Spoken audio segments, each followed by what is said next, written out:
자, 여러분 안녕하십니까? 자, 여러분 이번 시간에는요, 한 방에 끝내는 공기업 전공 필기 경제학 일반균형과 시장 실패 제7장 얘기인데요. 세 번째 시간으로서 우리 사회 후생함수에 대해서 좀 설명을 드리고자 합니다. 여러분, 우리가 경제학에서 가장 바람직한 상태다라고 하면은요, 효율성뿐만 아니라 공평성도 생각을 해야 돼요. 무슨 말씀인지 아시겠죠? 자, 그런데 효율성은요, 우리가 지난 시간에 본 것처럼 생산의 효율성, 그 다음에 교환의 효율성, 종합적 효율성, 이 모든 게 반영되어 있는 게 바로 뭐냐면 그게 이제 요거라고 생각하시면 돼요. 효용, 가능, 경계 해서요. 유틸리티, 파서빌리티, 프론티어 이렇게 됐습니다. 그래서 여기다 살짝 그림을 그리게 되면 A라는 사람의 효용이 있고요. B라는 사람의 효용이 있으면 이렇게 나타내서 이게 바로 효용, 가능, 경계 이렇게 돼요. 그러니까 이 효용, 가능, 경계는 바로 뭐냐면 효율성을 나타내는 대명사다라고 생각하시면 되겠습니다. 자, 그러니까 요 위에는 전부 다 효율성이 달성되는 상황이에요. 여기도 효율성, 여기도 효율성, 여기도 효율성 다 달성되고 있는 상태입니다. 자, 근데 이 중에 어디가 좀 더 바람직하냐? 그 얘기를 해야 되는데 어떻게 정할 수 있을까요? 효율성 측면에서는 다 효율적이라니까? 근데 뭐가 바람직한가? 그걸 얘기하려면 우리가 사실은 가치 판단이 들어갈 수밖에 없습니다. 그래서 뭐가 더 바람직한가라고 얘기할 때 여기 보시면 이게 사회 무차별 곡선이라는 거를 나타내려고 합니다.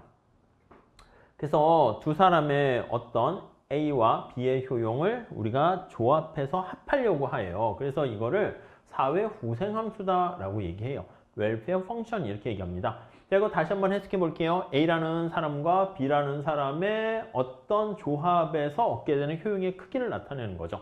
우리가 그냥 효용함수랑 똑같다라고 생각하시면 될 것 같습니다. 그래서 얘가 바로 공평성을 암시해요. 그러니까 요 점 있잖아요. 요 점. 요 점이 효율성과 공평성을 다 달성하는 거야. A와 B와 C 이렇게 있다라고 하면은, 자, 우리 효용 가능 경계선상에 있으니까 A와 B와 C는 모두 효율적입니다. 이해 가시죠? 효용 가능 경계선상이 있으니까. 자, 근데 어디가 좀 더 바람직합니까? 라고 얘기했을 때는요, 여기 나와 있는 것처럼 A와 C를 지나는 것보다 B를 지나는 점이 사회 무차별 곡선이 가장 바깥쪽에 있잖아요. 자, 그러니까 우리가 여기 나와 있는 A와 B와 C는 다 효율적인 점이지만 그 중에서 여기 나와 있는 B점 요거 있잖아요. 요거는 공평성까지 충족하는 겁니다. 그래서 효율성과 공평성을 모두 다 충족하고 있다라고 생각하시면 되겠습니다. 모두 충족한다. 이렇게 정리를 하시면 되겠어요. 네, 이해하시겠습니까? 네, 그렇게 봐주시면 돼요. 자, 그러면 사회 무차별 곡선 이거는 어떻게 우리가 나타낼 수 있니라고 하면은 우리 효용함수 있잖아. XY에 대한 효용함수를 이렇게 완전 대체제 형태가 되는 거예요. 그래서 공리주의 형태. 그리고 요거 콥더글라스 형태 아니겠습니까? 원점에 대해서 우화형하는데 볼록한 형태. 롤즈라는 사람은 뭐라고 그랬냐면 이걸 레온티에프 형태라고 해요. 완전 보완제 형태입니다. 그래서 두 사람의 효용이 같이 증가하지 않으면 효용이 증가하지 않는 상태. 우선 머릿속으로 이렇게 기억해 두세요. 자, 우리 효용함수로 표현해서 나타내면 이렇게 나타낼 수 있어요. 우리 공리주의적 효용함수, 평등주의적, 롤즈적 이렇게 나타내는데 공리주의는 이렇게 두 사람의 효용의 합이에요. 완전 대체제에 나타내요. 앞에 그림에 살펴보시면 이게 우화형하는 직선의 형태가 되는 거 알 수가 있어요. 그리고 평등주의는요, 여기 나와 있는 것처럼 이렇게 두 개의 곱으로 되어 있는 거예요. 콥더글라스 효용함수 같이 한 개의 대체율이 이게 달라지게 되는 겁니다. 자, 그래서 여기 나와 있는 것처럼 원점에 대해서 이렇게 볼록한 형태가 돼. 그러면 한번 생각해 볼게요.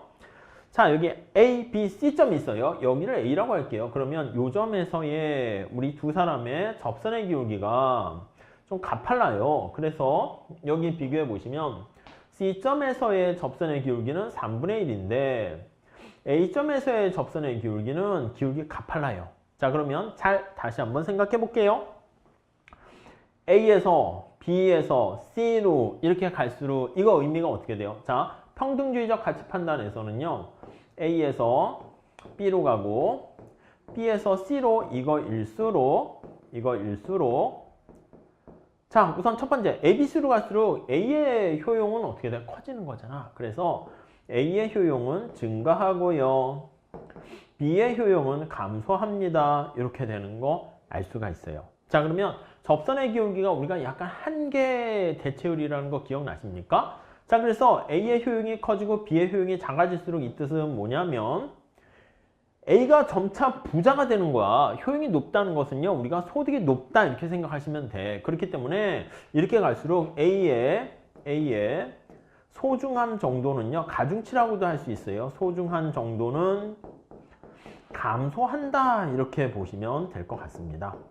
그래서 우리가 정리를 해보면 A, B, C로 갈수록 어떻게 돼요? 여기 나와 있는 소비자 A라는 사람의 효용이 높은 거니까 A의 효용을 감소시켜서 가중치를 작게 둔다. 이렇게 정리하시면 돼요. 아셨죠? 뭐 그 정도만 보셔도 될 것 같습니다. 자, 그 다음에 롤즈는요, 둘 중에 가난한 사람. 그래서 우리가 이거를 최소 극대화 원칙이라는 표현을 쓰게 됩니다.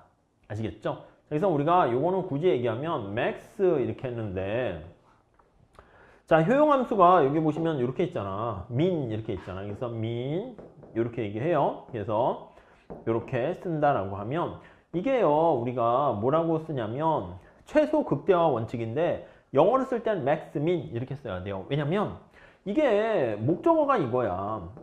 둘 중에 가난한 사람의 효용을, 이게 동사예요. 극대화 시킨다는 거야. 근데 우리나라 말로 하게 되면 동사가 뒤에 나오잖아요. 그래서 최소 가난한 사람 효용을 극대화 시킨다라고 보시면 되겠습니다. 그래서 롤 지을 때는 L자 형태가 돼가지고요, 어떤 한 사람, 이거는 여러분들 완전 보완제 형태에서 많이 봤으니까 따로 설명 안 드릴게요. 레온티프 생사람수가 되는 거잖아. 그래서 어떤 한 사람의 효용이 증가해도 둘 다 증가하지 않으면 효용이 증가가 없는 거야. 여기 보세요. 여기가 둘 다 A와 B의 효용이 1과 1이라고 할게요. 여기 A라고 할까요?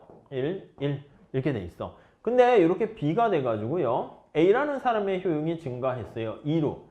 근데 여기 B라는 사람의 효용은 1로 가만히 그대로 있잖아. 그러니까 A에서 여기서 B이면 이렇게 된다라고 하면은 여기 나와 있는 것처럼 요걸 따라가는 거야. 요걸 따라 이렇게 가는 거죠. 이렇게. 그럼 A의 효용은 증가하잖아. 근데 B의 효용은 가만히 있잖아. 그러면 전체 효용은 어떻게 돼요?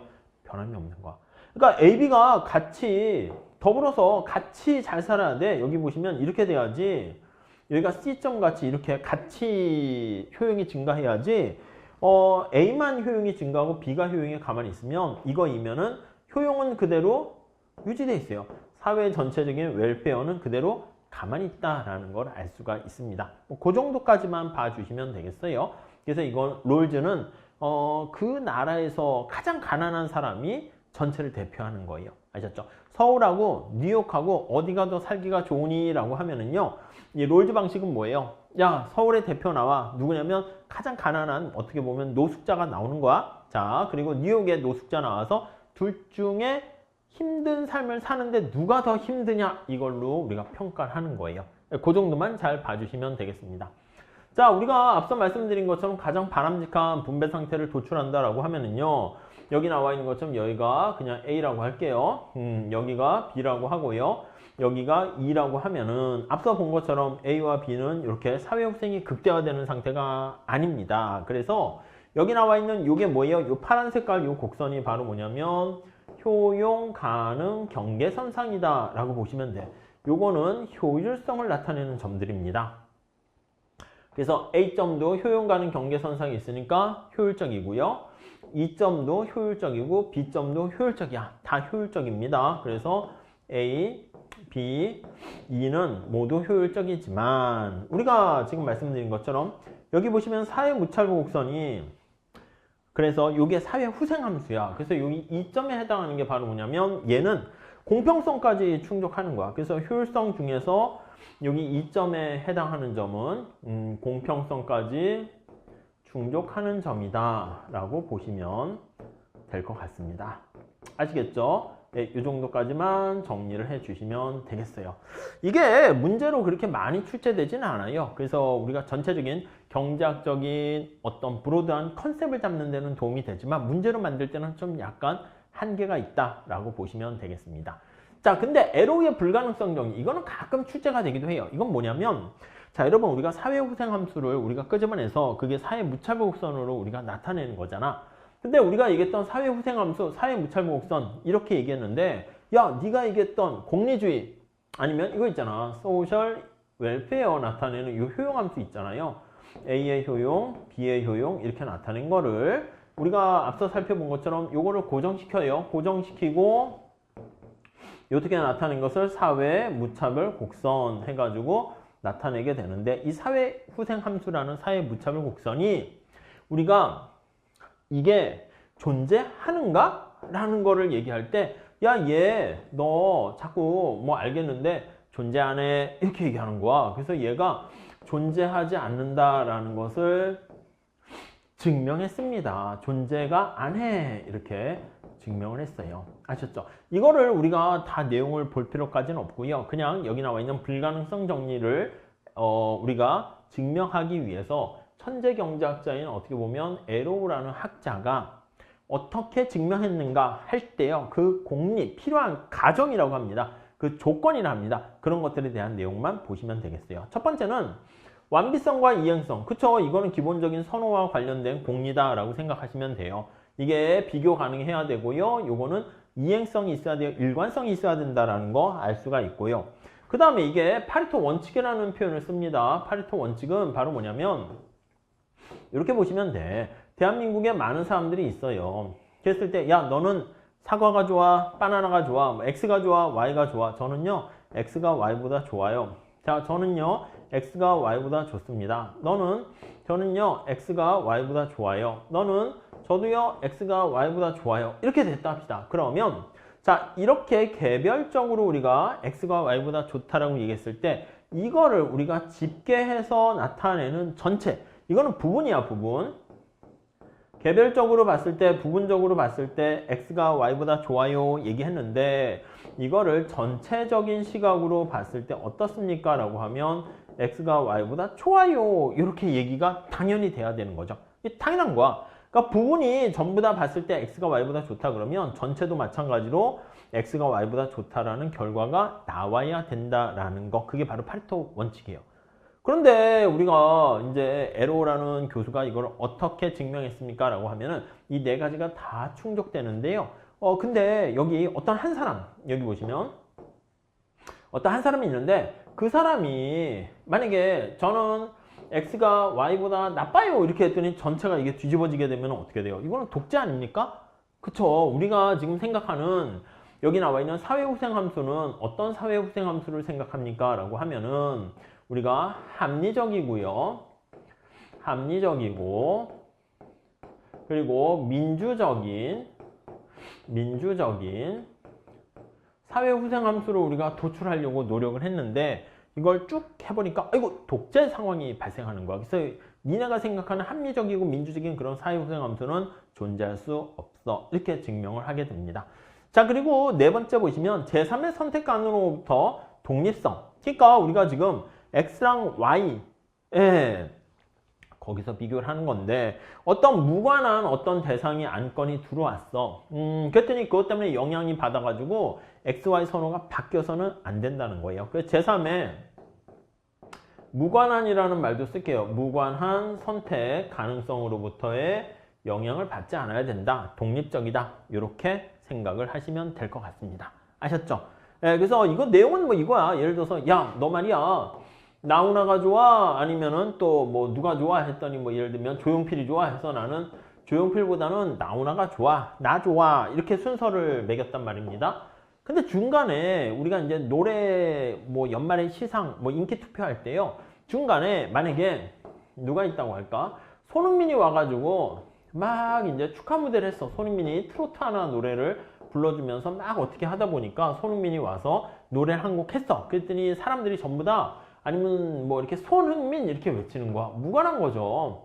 손흥민이 제일 좋다 그러고요. 그 다음에 우선순위가 갑자기 조용필, 나훈아 이렇게 변한 거야. 자 무슨 말씀이냐면 여기 한번 잘 생각해 보세요. 아이디어만 한번 생각해 보세요.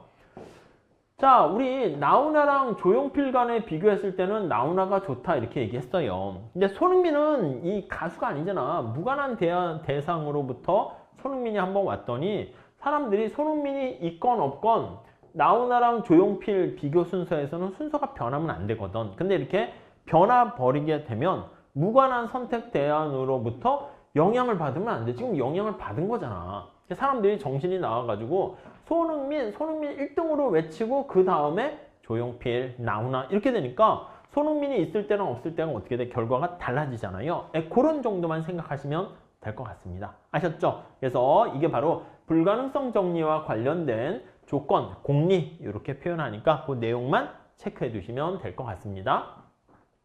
자, 그 다음 우리가 보셔야 될 거는 시장이 우리가 앞서 살펴본 것처럼 시장에 모든 걸 맡겼을 때 모든 게 다 잘 작동되면 좋아요. 근데 문제는 뭐냐면 어떤 시장의 성과를 보면 여기 나와 있는 것처럼 효율적인 자원 배분, 이게 경제 체제에서 우리가 달성하고자 하는 효율성 목표가 되고요. 그 다음 공평한 소득 분배, 이것도 하나의 목표입니다. 그리고 경제 안정과 안정적인 성장, 이것도 하나의 목표야. 근데 이게 시장에 맡긴다고 모든 게 다 해결되는가 봤더니 아이고, 그게 아닐 수 있다는 겁니다. 무슨 말씀인지 이해되십니까? 아니, 경제 목표는 이렇게 다양한 목표가 있어요. 그래서 다양한 목표가 있는데 이거를 시장에서 그 문제를 해결할 수 있나 라고 보니까 목표를 시장이 모두 달성하지 못하는 거야. 달성하는데 실패한다. 이게 바로 우리는 뭐라고 얘기할 수 있습니까? 라고 하면 그게 바로 마켓 페일리어다 라고 해서요. 그게 바로 시장 실패다. 이렇게 보시면 되겠습니다. 네, 이해하시겠습니까? 그래서 마켓 페일리어 해가지고 이게 바로 시장 실패예요. 그러니까 시장에 맡겼더니 그게 효율성이 깨지는 거야. 비효율적인 상태가 되는 거야. 그리고 소득 분배 공평성이 달성 안 되는 거야. 그리고 경제가 안정적으로 성장해야 되는데 안정적이지 않습니다. 뭐 실업이라든가 인플레이션 이런 거 전부 다 어떻게 보면 경제 비효율성 문제라고 할 수 있잖아요. 그러니까 그런 문제를 우리가 시장이 해결할 수 없다 보시면 되겠어요. 자, 그래서 대표적인 얘기를 몇 개 한번 살펴보시면 효율성 측면에서요. 불안정 경쟁, 우리 독점 생각하시면 돼. 독점이라는 게 뭐야? 불안정 경쟁이기 때문에 이게 낭비가 발생하는 거예요. 그래서 독점은 비효율성인 낭비가 생기는 거예요. 그래서 이게 낭비가 없다라는 게 우리가 효율성인데 낭비가 존재해요. 그렇기 때문에 우리가 시장이 실패했다. 이렇게 얘기할 수 있고요. 다음에 또 하나는 공공재인데요. 우리가 다시 한번 얘기할 건데요. 이거는 공공이야. 퍼블릭이라는 말을 씁니다. 이게 뒤에 다시 할게요. 공동으로 소비할 수 있는 재화를 얘기합니다. 그래서 공동으로 소비할 수 있는 재화, 소비 가능한 재화. 대표적인 게 뭐 국방 서비스라든가 아니면은 등대라든가 이런 것들, 뭐 소방 서비스, 그런 것들은 약간 지역적인 측면에서의 공공재인데 이런 것들이 있어요. 근데 얘는 두 가지 특성이 있어요. 이런 것은 어떤 특성이 있습니까? 라고 하면 정부가 생산 공급하는 게 공공재 아니에요. 하나는 비배제성이 있어요. 돈을 안 내면 우리가 시장 경제에서는 야, 너 돈 안 냈으니까 사용하지 마. 이렇게 되는데 이 경우는 돈을 안 내도요. 배제를 할 수가 없는 거야. 또 하나, 돈 안 내면은요. 어떤 사람이 만약에 소비를 하나 더 하게 되면 사적재 같은 경우 어떻게 돼? 그쵸. 사과가 정해져 있는데 내가 사과를 한 입 베어 물면 딴 사람이 먹을 수 있는 사과 양이 줄어들잖아. 그걸 우리가 경합적이다 얘기하는데 공공재 같은 경우는요. 비경합성이 성립하게 되는 거예요. 비경합적이에요. 무슨 말씀이냐면 등대 서비스 불빛이 있어. 그 불빛을 내가 보고 배를 정박한다 해서 딴 사람이 볼 수 있는 등대 불빛이 약해지는 건 아니죠. 이해가 있죠? 그런 것들이 바로 비경합성이에요. 그래서 이러한 비경합성, 비배제성 이런 것들이 있기 때문에 시장에서 무임승차 문제가 발생하고 등등등 때문에 시장에서 효율적으로 공급이 안 돼요. 우리 다시 볼 거고. 외부성이요. 이건 시장 테두리 밖에서 문제가 발생하는 거야. 그래서 시장 테두리 밖이 외부예요. 시장 테두리 밖에서 익스터널리티예요. 밖에서 제3자에게 일부러 그러면 안 돼요. 의도하지 않았으나 어떤 편익을, 혜택을 주고 아니면 피해를 야기했습니다.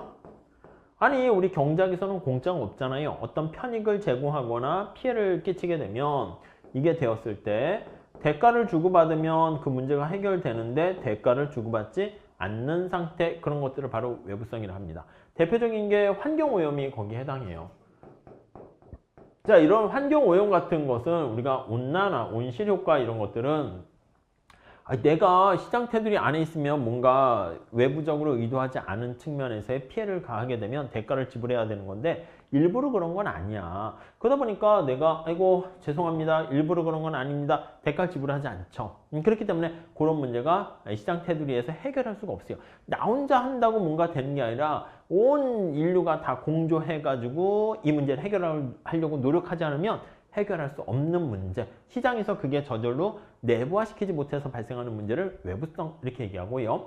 다음 불확실성 같은 경우는 이제 정보가 부족해서 발생하는 경우가 많습니다. 그래서 주로 비대칭 정보 때문에 발생하는 문제에 좀 더 우리가 초점을 맞춰서 분석을 하게 될 거예요. 그래서 정보가 있냐 없냐가 아니라 누구는 정보를 많이 갖고 있고 누구는 정보를 적게 갖고 있어요. 그래서 비대칭 정보 하에 발생하는 문제, 그게 바로 역선택과 도덕적 해이, 이렇게 생각하시면 되겠습니다. 자, 차차 우리가 얘기할 건데 이러한 시장 실패는요, 시장에서 그 문제를 해결할 수 없어. 특히 더 나아가서 실업과 인플레이션 같은 우리 경제적 불안 같은 거는 시장에서 해결하려고 했는데 너무 그게 오래 걸리는 거야. 그러다 보니까 정부가 나서가지고 케인즈 경제학, 거시경제학의 시작이 바로 그게 되는 것이거든. 그래서 정부가 개입할 필요가 있어. 그래서 정부 개입에 필요 조건은 되는 것이지만 그게 충분한 것은 아니다, 이렇게 얘기할 수 있어요. 아니 그러니까 정부가 시장 실패 상황에서는 정부가 개입할 여지가 있어요. 근데 정부가 개입을 하게 되면 효율성을 증진시킬 수 있는데 만약에 항상 그런 건 아니야. 그렇기 때문에 정부 개입으로 인해서 상황을 더욱더 개선시킬 수 있는 경우에 한해서만 정부 개입이 타당하다, 이렇게 얘기할 수 있습니다. 그래서 우리가 이런 얘기를 하는 거야. 충분 조건은 아니다. 시장이 실패하면 정부가 개입할 여지가 있어요. 근데 정부가 개입했다 해서 항상 더 잘 되는 것은 아니다. 아시겠죠? 그건 이제 우리가 정부 실패가 존재하기 때문에 그렇습니다. 자, 그래서 여기 3번에 나와 있는 것처럼 정부가 개입하게 되면요, 오히려 시장의 민간의 자유로운 의사결정에 교란이라는 걸 야기해요. 디스토션을 야기합니다. 세금을 부과하거나 그렇게 되면 초과 부담이 발생하게 되는 것을 알 수 있어요. 이걸 우리가 데드웨이 로스라고 하죠. 그래서 사중 손실이 발생하게 됩니다. 그래서 정부가 무조건 개입한다 해서 만사 오케이가 되는 것은 아니에요. 아셨죠? 그 맥락 잘 보세요. 자, 다시요. 흐름은 이렇게 돌아가요. 시장에 맡기면 효율적이다. 아이고 근데 시장이 제 기능을 잘 못하고 시장이 실패하는 상황이 발생했다. 그럼 정부가 개입을 해야 되네. 근데 정부가 개입했다 해서 만사 오케이가 되는 것은 아니고 오히려 정부의 개입으로 인해서 상황을 더 악화시킬 수 있네. 그게 바로 정부 실패가 발생할 수 있네. 이렇게 끌고 가게 됩니다. 아셨죠? 자, 그래서 우리 공공재에 대한 얘기를 좀 해볼게요. 공공재가 대표적인 시장 실패 요인이라고 보시면 돼요. 이게 퍼블릭이잖아요. 퍼블릭, 굿즈 이렇게 얘기합니다. 좋은 것들. 그래서 이게 공공재 이렇게 얘기하는데 말 그대로 이 퍼블릭이라는 게 이제 공동으로 소비가 가능한 재화를 우리가 바로 공공재다라고 생각하시면 되겠습니다. 이해 가십니까? 그러니까 우리가 민간의 사적재 같은 경우는 공동으로 소비할 수 없어요. 그래서 우리가 정부가 생산 공급하는 것은 공공재다, 이런 질문은 틀립니다. 그러니까 민간이 생산 공급했는데 공동으로 소비할 수 있도록 만들었다? 그게 다 공공재, 이렇게 생각을 하시면 되겠습니다. 자, 그래서 공공재의 기본적인 성격은요, 여기 나와 있는 것처럼 두 가지 성격이 있어요. 배제 불가능성을 비배제성이라고도 합니다. 비경합성과 비배제성, 이렇게 있다라고 생각을 하시면 될 것 같은데요. 네, 이해하시겠죠? 자, 비경합성은 무엇입니까? 라고 하면은요, 경쟁을 안 한다는 거야. 라이벌리라는 게 서로 다투지 않는다는 거야. 그래서 다툼이 없어. 이게 바로 비경합성이다 라고 보시면 될 것 같습니다. 대표적인 등대 서비스가 이제 공공재 생각하시면 되겠는데요. 여기 배가 이렇게 막 저 등대 불빛을 이용하면서 보고 있습니다. 여러분들 여기 보시면 등대 불빛 이렇게 있어요. 쫙 노랗게 등대 불빛이 이렇게 있습니다. 쫙 있어요. 오, 괜찮은데요? 이렇게 등대 불빛을 보고 가끔 또 아름답게 연두 색깔도 조금 넣어볼까요? 색깔이 어떻게 되려나? 이렇게 등대 불빛 이렇게 있어요. 망했네요. 죄송해요. 아무튼 이렇게 있습니다. 등대 불빛을 보면서 배가 이렇게 잘 항구로 이제 정박을 하고 있는 상황인데, 여기 어떤 다른 배가 야, 나도 이거 불빛 이용하면 안 돼? 이렇게요. 한 명도 소비를 하더라도 다른 사람들이 피해를 받지 않아요. 아니 여기 보시면 우리 사과 같은 거 생각해 볼게요. 아까 얘기한 것처럼 사과가 있는데 스티브 잡스가 이만큼 먹었어 사과를. 그럼 제가 먹을 수 있는 사과는 줄어드는 거 아니겠습니까? 서로 다퉈요. 이렇게 다툼이 있어요. 지하철에서 자리가 났을 때 서로 막 자리 싸움을 해요. 그게 다투는 거야. 그래서 다툼이 있다라는 게 우리가 이것을 라이벌리가 있다 해서 경합적이다 이렇게 번역을 해요. 그럼 비경합적이다라고 하면 이거 한 명 더 추가적으로 소비를 했을 때 이렇게 한 명 더 추가적으로 소비에 참여시 이렇게 참여시 자 다른 사람들이 받는 피해 소비 감소 없어요. 다른 사람들이 받는 소비 감소가 없어 이렇게 그러니까 서로 다투지 않는 거예요. 싸우지 않는 거예요. 이해 가시겠죠? 네, 그렇게 보시면 되겠습니다. 그 다음에 배제 불가능성은 뭡니까? 라고 하면요. 이 사람이 돈을 안 냈어. 우리가 사과 같은 거는 어떻게 됩니까? 돈 안 내면 구입할 수 없어요. 돈 안 내? 그러면 안 내? 그러면 소비 금지, 소비에서 배제 이렇게 됩니다. 아니 학원에서 수업을 들을 때도 보면 수강료, 수강 신청 안 했어? 그럼 들을 수 없어? 이렇게 되는 거죠. 근데 이런 공공재 같은 경우는 이 사람이 돈을 안 냈어. 그러면 야 너도 소비 못해 라고 할 수 있는데 국방 서비스도 마찬가지고요. 근데 이 사람이 한 명 더 몰래 이렇게 왔는데 야 너 등대 불빛 이용하지 마. 하늘의 별 등대 불빛 국방 서비스 전쟁이 안 일어나면 우리가 탱크와 미사일의 그 혜택을 보는 거잖아. 근데 이 사람이 한 명 더 소비에 참여하더라도 딴 사람들이 야 너 나가 이렇게 할 수가 없는 거예요. 무슨 말씀인지 아시겠죠? 이 두 가지 특성을 다 갖추고 있는 경우를 우리가 바로 공공재다 그렇게 얘기를 합니다. 자, 이 두 가지를 다 갖추고 있는 경우를 순수한 공공재라 하고요. 여기 나와 있는 것처럼 이렇게 순수 공공재는요. 자, 왼쪽으로 갈수록 배제 가능성이야 이쪽이. 그래서 왼쪽으로 갈수록 배제가 불가능합니다. 여기 경합성 위로 갈수록 경합적이니까 비경합적입니다. 그래서 영역을 이렇게 나눠서 표기를 한번 해보도록 할게요. 자, 여기를 이렇게 나눴어요. 뭐 이렇게 나눴어요. 그러니까 이쪽 영역에 해당하는 게 뭐다? 공공재에 해당한다 라고 보시면 돼요. 그래서 공중위생이나 국방서비스나 경찰서비스 같은 게 바로 공공재에 해당하고요. 그 다음에 여기 영역에 해당하는 거 있잖아. 여기 영역에 해당하는 거. 이쪽에 해당하는 게 바로 뭐예요? 그렇죠. 사용재에 해당하는 거야.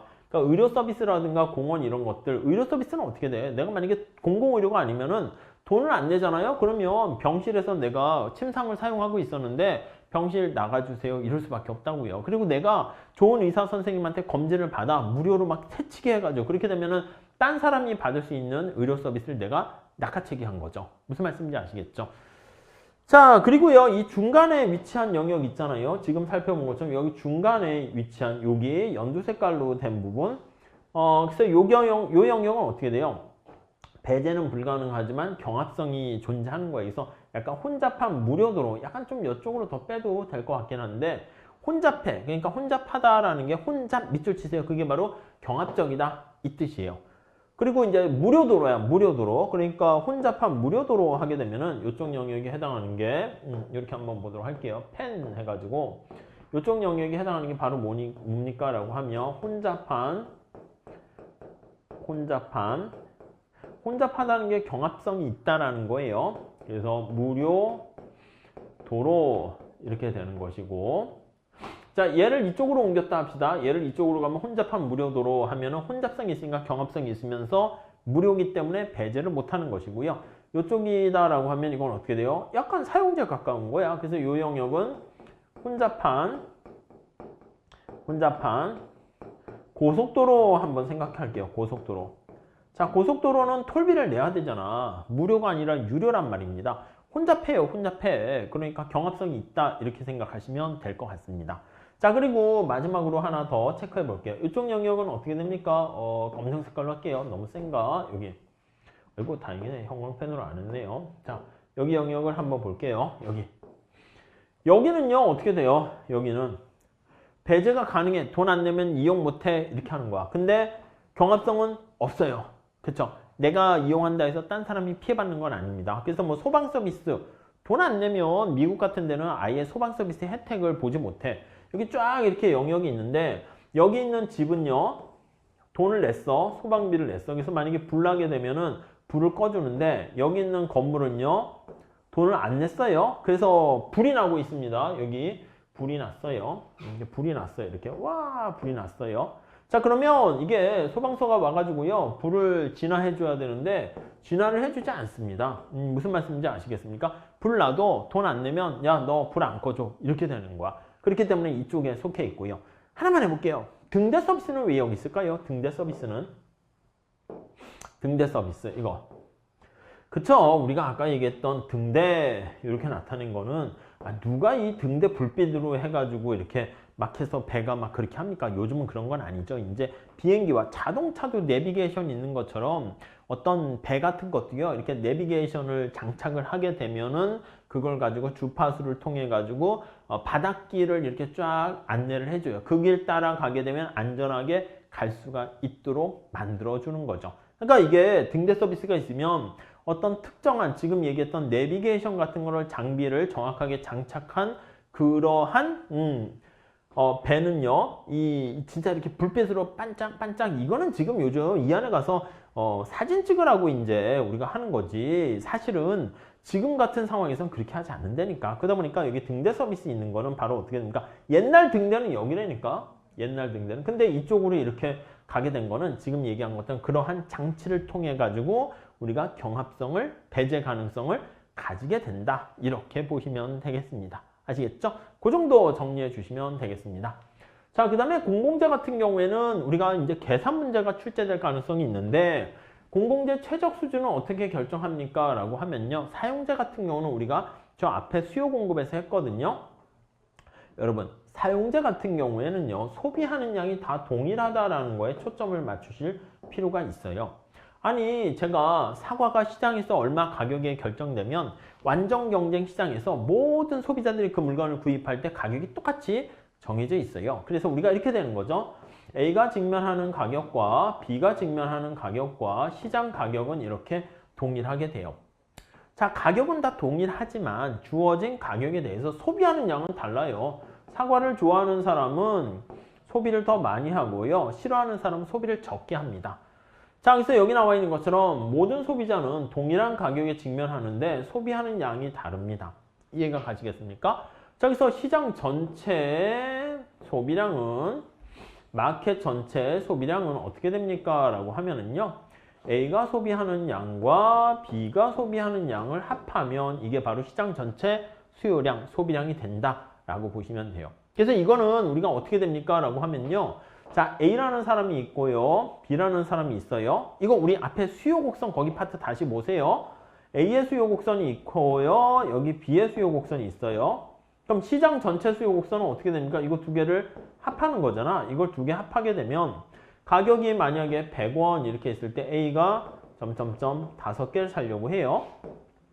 가격이 100원일 때 B가 3개를 사려고 해요. 자, 그러면 시장에서의 가격이 100원이라고 하면 시장에서의 가격이 100원일 때 몇 개가 팔리겠습니까? 사람이 2명만 있다라고 하면 여기 나와 있는 것처럼 A가 5개 사려고 그러고 B가 3개 사려고 하고 그래서 8개가 팔린다. 이렇게 정리하시면 되겠어요. 이게 바로 수평으로 합하는 거예요. 아시겠죠?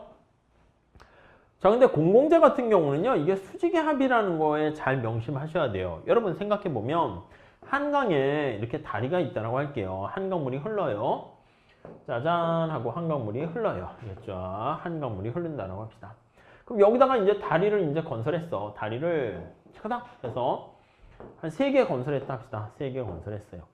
자, 그러면 이 다리를 많이 이용하는 여러분들이 학원을 왔다 갔다 하던 직장을 왔다 갔다 하던 다리가 3개가 되면 서울에 있는 이 다리를 이용하는 사람들은요. 몇 개를 다리 소비하게 됩니까?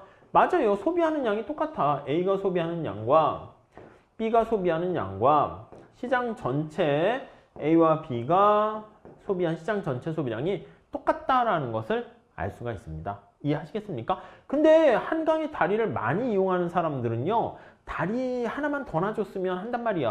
안 그래도 소비하는 양이 똑같은데 막 이게 출퇴근 시간에 막히고 이렇게 되니까. 그러니까 소비하는 양이 이게 다른데 여기서는요. 소비하는 양은 다 똑같아요. 공공재니까. 모든 사람들이 동일한 양을 소비하게 되는데 이렇게 되는데 그때 지불하려는 가격이 달라요. A가 지불하려는 가격과 B가 지불하려는 가격이 달라요.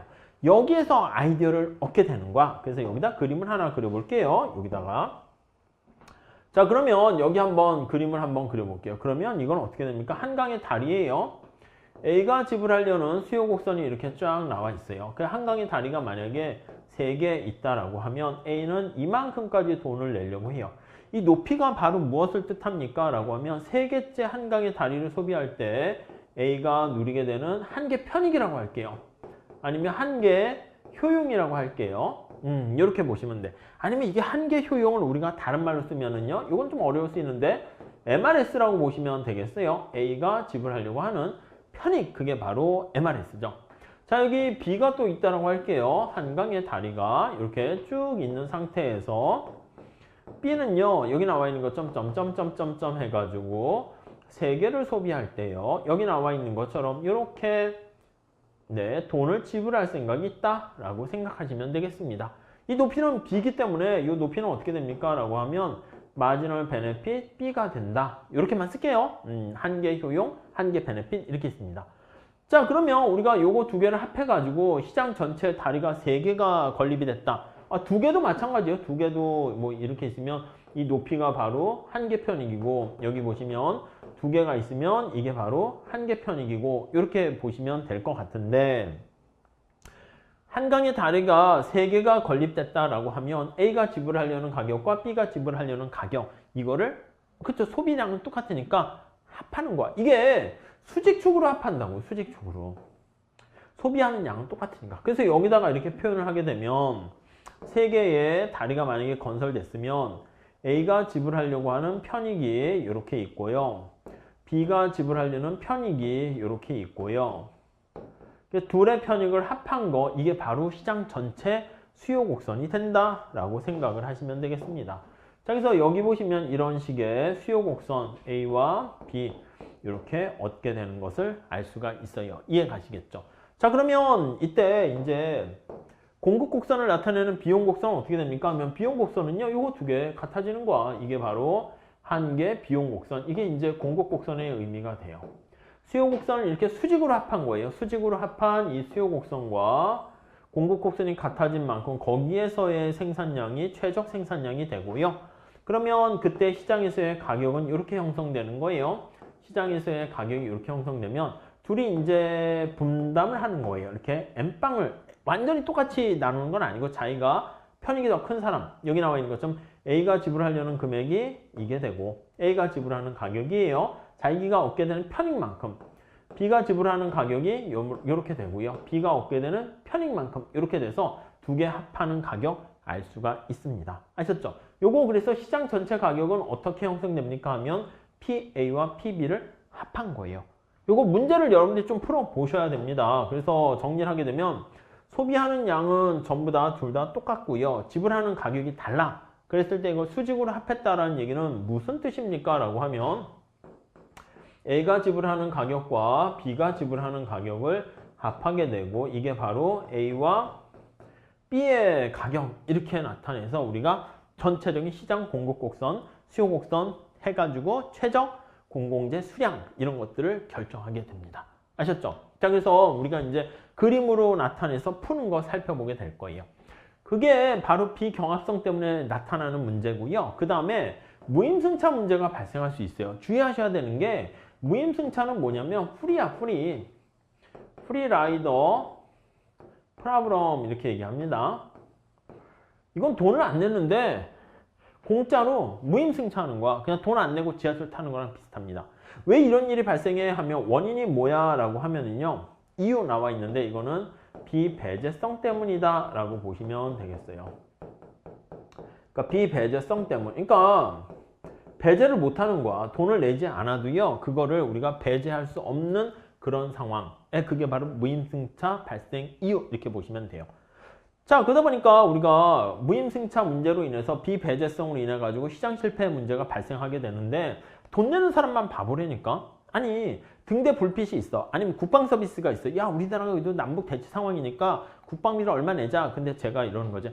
전 필요 없어요. 전쟁 나면 나는 거고 뭐 죽으면 죽어버리죠. 해가지고 그냥 저는 국방비를 안 냈어. 근데 다른 사람들은 전쟁이 나면 안 되니까 그걸 예방하고 방어하기 위해서 탱크 미사일 같은 거 우리가 샀어요. 근데 전쟁이 안 나고 있어. 저는 어떻게 되죠? 돈 안 냈는데 어떻게 돼? 전쟁이 안 나면 그 혜택을 그대로 보는 거예요. 그러니까 돈 낸 사람도 혜택 보는데 돈 안 낸 저도 혜택을 보는 거야. 그럼 돈 낸 사람만 바보지. 야, 쟤는 돈도 안 내는데 전쟁이 안 일어나니까 그 혜택을 고스란히 보내. 이해가시죠? 무슨 말씀인지. 예, 그렇게 되는 거예요. 그러다 보니까 이 비배제성 때문에 우리가 발생하는 게 바로 무임승차 문제다라고 보시면 되겠습니다. 자, 그러면 이게 협상 가능성이 있는가? 요거 게임 이론으로 해가지고 우리가 출제 가능성이 있는데 한번 잘 봐보도록 할게요. 여기 보시면 자, 김씨와 박씨 두 사람이 홍수 방지 시설을 설치할까 말까 고민을 하고 있는데요. 각자 천씩 부담하거나 전혀 부담하지 않을 수가 있다 합시다. 그러면 김씨가 부담할 수 있고 부담 안 할 수 있고 박씨도 부담할 수 있고 부담 안 할 수가 있어요. 이해가시죠? 자, 둘 다 각각 1000을 이제 부담을 한다라고 하면은 홍수 방지 피해액은 1500이 되고요. 어떤 한 명만 돈 냈으면 홍수 방지 피해 그게 완벽하게 되는 건 아니어서 750만 피해를 막을 수 있다라고 한번 해볼게요. 이게 편익이 이렇게 되는 거예요. 둘 다 돈을 안 내게 되면 어떻게 돼? 맞아요. 홍수방지 시설이 만들어지지 않은 거니까 편익도 없고 혜택도 없고 비용도 대신 없겠죠. 돈도 안 냈으니까. 이해가시죠? 자, 이랬을 때 이렇게 김씨, 박씨 두 명의 사람이 있고 돈을 내느냐 내지 않느냐 두 가지 전략이 있습니다. 그때 보수 행렬이 이렇게 나와 있어요. 자, 오랜만에 게임이론 내시균형 찾아볼까요? 자, 한번 보시죠. 여러분, 우선 첫 번째는요, 이 각각의 보수가 어떻게 되는가도 생각해 보셔야 돼요. 근데 그거 전에 내시균형을 찾아볼게요. 내시균형은 어떻게 됩니까? 내시균형이라는 것은 상대방의 전략이 주어졌을 때 자신의 최선의 선택을 나타내요. 박 씨가 돈을 냈어요. 김 씨가 돈 내면 500을 얻게 되는데 돈 안 내면 750이요. 750을 선택하겠죠. 이해하시죠? 자, 박 씨가 돈 안 냈어. 근데 김 씨가 돈 내면 마이너스 250이야. 돈 안 내면 빵이야. 어떤 게 나아요? 빵이 되겠죠. 이게 훨씬 낫잖아. 손해보는 것보다. 그러니까 이 김 씨 입장에서는 상대가 돈을 내나 내지 않느냐에 상관없이 돈 안 내는 게 최선의 선택이에요. 5월 전략이 있네. 박 씨도 못 가요. 자, 김 씨 입장을 생각하는 거야. 야, 제가 말이야 돈을 냈다 칩시다. 돈을 냈어. 그럼 밑에 이거 가리세요. 가리시면 박 씨가 돈 내면 뒤에 있는 게 박 씨의 보수야. 500인데 돈 안 내면 750이 되잖아. 500보다 750이 큰 거 아니겠습니까? 그러니까 이걸 선택한다고요. 꺽쇠 체크. 오케이, 이해되시죠? 자, 김 씨가 돈을 안 냈어. 박 씨가 돈 내면 마이너스 250인데 돈 안 내면 빵이야. 혼자 손해보느니 이걸 선택하겠죠. 요렇게. 자, 그러면 얘도 부담하지 않는다가 5월 전략 균형이에요. 내시균형은 어떻게 되죠? 꺽쇠 두 개 있는 게 바로 내시균형 이렇게 됩니다. 그 내시균형은 어떻게 되냐면 빵과 빵이 바로 내시균형이에요. 근데 이게 협상 가능성이 있습니까? 있지. 만약에 둘이 지금 서로 상대방을 신경 쓰지 않아서 죄인의 딜레마랑 똑같은 상황이 되는 거예요. 그래서 빵빵 됐는데 자, 이런 내시균형 상황에서는 파레토 개선이 가능한가? 라고 한번 생각하시면 가능한가? 네, 가능해요. 가능해. 어떻게 해요? 여기서부터 이쪽으로 가게 되면 500과 500이 되니까 파레토 개선이 가능하다. 이렇게 얘기를 할 수가 있겠죠. 무슨 말씀인지 아시겠죠? 그렇게 정리하시면 될 것 같습니다. 자, 그러면 여러분들은 한번 그거 정도 생각하세요. 그래서 지금 협상 가능성 여지가 있는데 여기 나와 있는 것처럼 여기가 왜 500이 됐니? 그거 한번 볼게요. 한번 간단해요. 자, 한번 보시면 홍수방지 시설을 김씨도 돈 내고 박씨도 돈을 냈어. 둘 다 같이 냈어. 그러면 홍수방지 피해를 막았어요. 얼마의 편익이 발생했어요? 여기 1500이 발생한 거 아니야? 1500의 편익을 얻게 됐는데 자, 김씨에 얻게 되는 보수야. 김씨가 돈을 냈어. 얼마라고요? 돈 1000을 냈어. 각자 1000을 부담했어. 그러니까 1000을 부담하게 되니까 500 이렇게 보시면 되겠습니다. 자, 요건 어떻게 돼요? 요거 마이너스 250 어떻게 나오나 보세요. 자, 이거는 박 씨가 돈을 안 냈어. 김 씨가 혼자 돈을 냈단 말이야. 여기 한번 보시죠. 박 씨가 돈을 안 냈어. 근데 김 씨가 혼자 돈을 냈어.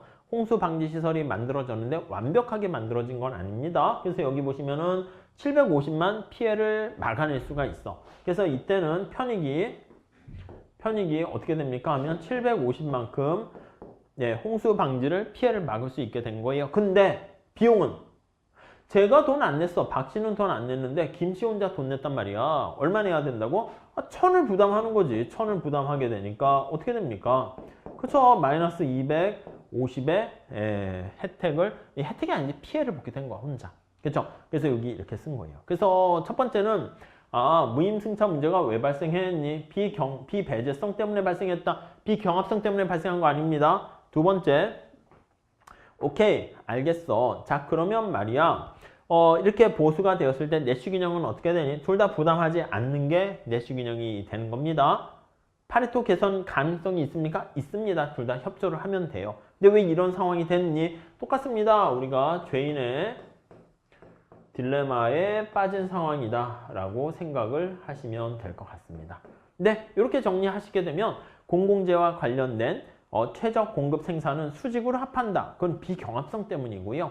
여기 무임승차 문제가 발생할 여지가 있다. 이거는 비배제성 때문이다 라는 거 이해하시면 되겠습니다. 자, 그래서 우리가 시장 실패 많은 요인들 중에서요.